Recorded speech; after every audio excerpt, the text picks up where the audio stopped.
another thing to bear in mind as well with what happens in the summer nowadays is a lot of, and this is mainly to do with angling clubs. Private fisheries have got no excuse because there's 99% of the time there's someone on site if they've got their own lake.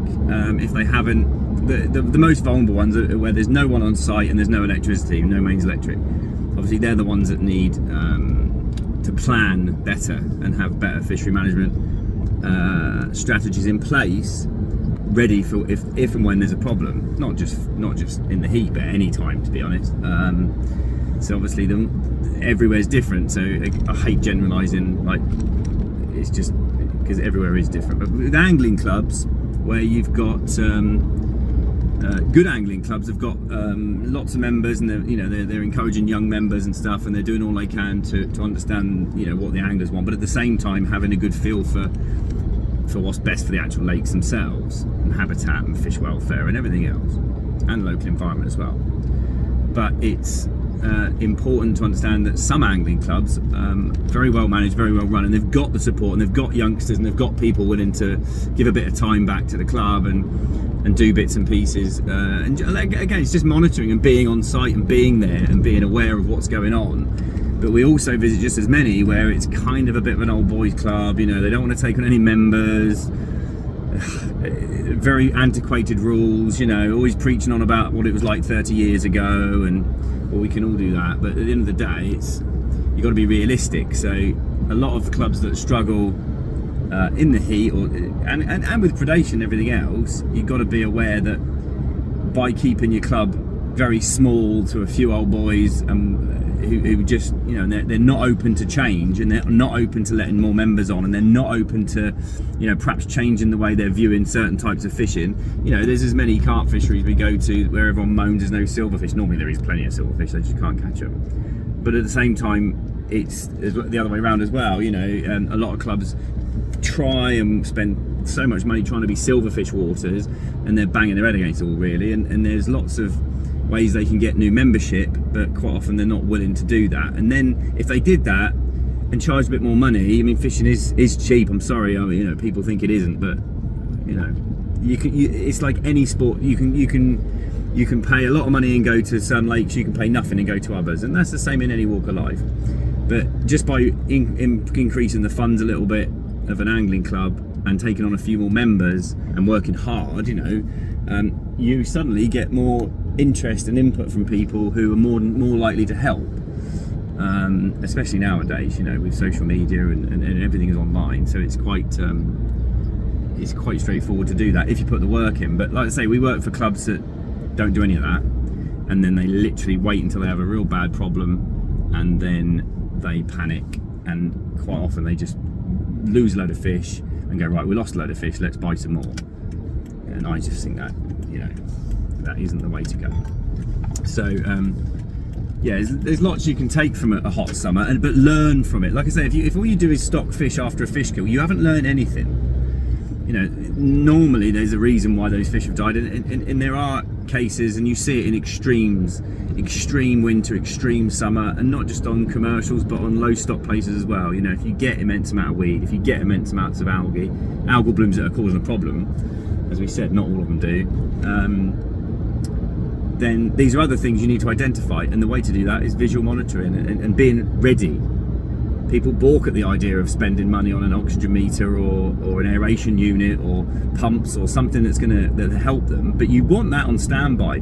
These are unprecedented times when it comes to fisheries. I keep reading people say, why doesn't it happen in hotter countries? It does. You don't live in a hotter country, and the people who do live there, we've I don't know how many times I've been to France, Holland, and further afield over the years, but a lot more than most, I'd say. And it's the same thing, there's lots and lots and lots of very good, well-run fisheries in all these countries, and there's lots of terrible ones, just like there are in England. It's the same. And I've been called out to France many times for fish kill situations, and I've had to clear up dead fish years and years ago when I was helping work in a different fishery. So those things do happen, no one's immune from this. So yeah, you just got to, awareness is key, I think. Being more aware, realising that every fishery is vulnerable, and the more you can do. I was speaking to someone yesterday and it sounds weird, but I was encouraging them. They're about to drain a lake and restock it eventually once they've desilted it basically and done a lot of work to it. And I said, well, your options really, because they've suffered with algae in the past, and I've said your options is to put a lot of fish in it. It's deep, and it's not that that's that relevant, but it's quite a decent sized water. If you put enough fish in there to create initial turbidity, you do eliminate a lot of problems. Obviously, then you've got to look after and maintain a healthy biomass, and all the other things go into, you know, doing that with nettings and certain surveys and potentially feeding, all these bits and pieces, and aeration and planting. Obviously, all those things are never a waste of time ever. Hugely beneficial. But by putting enough fish in, and it's not for everyone because a lot of people want low stock weedy waters, absolutely fine. They're the sort of lakes I like to fish, but it is a means to an end. You can put enough fish in it, and you don't need huge amounts, but you can put fish in the lake to create that initial turbidity, which will stop not all algal blooms, but it will stop a lot of algal blooms if you're keeping the fish active. And it all ties in, because again, you get this one, oh, we tried that and it didn't work. It's like, well, yeah, but you're getting ottered and all the fish are hiding in one part of the lake and they won't come out. So everywhere's different, but there's loads of things you can do to really help not have these problems, even in extreme weather, you know. And we've proved that many times.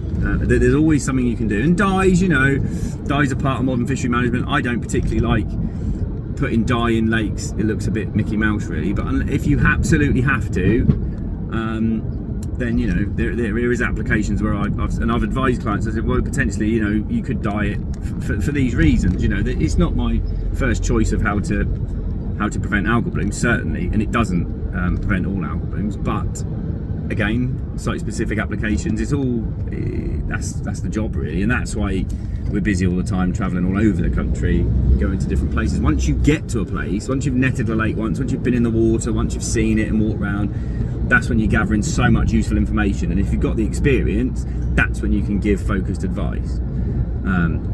And it is always a bit frustrating online, because there's so many of these forums now where the advice tends to be quite generalised, which is all good. It's all good information gathering for fishery people, but at the same time it can be counterproductive. And I've been to sites where that's happened. You know, oh well, I read on this thing that I should have done this, and I said, well, hang on a minute, that's for a completely different water in a completely different part of the country.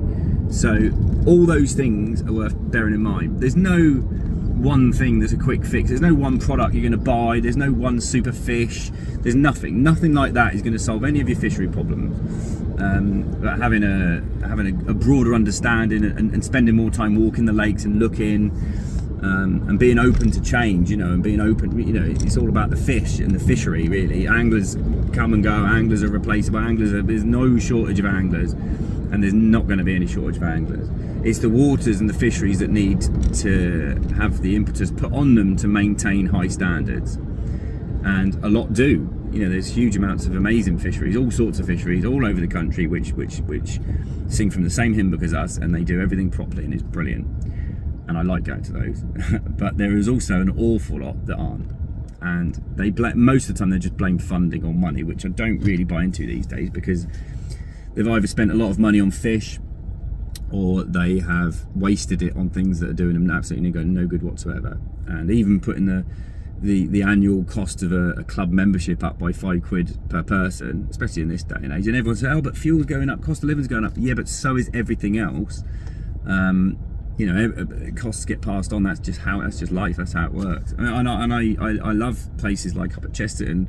You know, it's communal angling. They're trying to keep everything, all the costs down and everything really cheap. But then when you're only paying 30, 40, 50 quid a year to fish 5-6 lakes, and then have the audacity to moan because there's not enough fish, or you can't catch them, or, you know, you can't fall into that trap, because, you know, we always tell people you've got to be realistic with your pricing and your membership.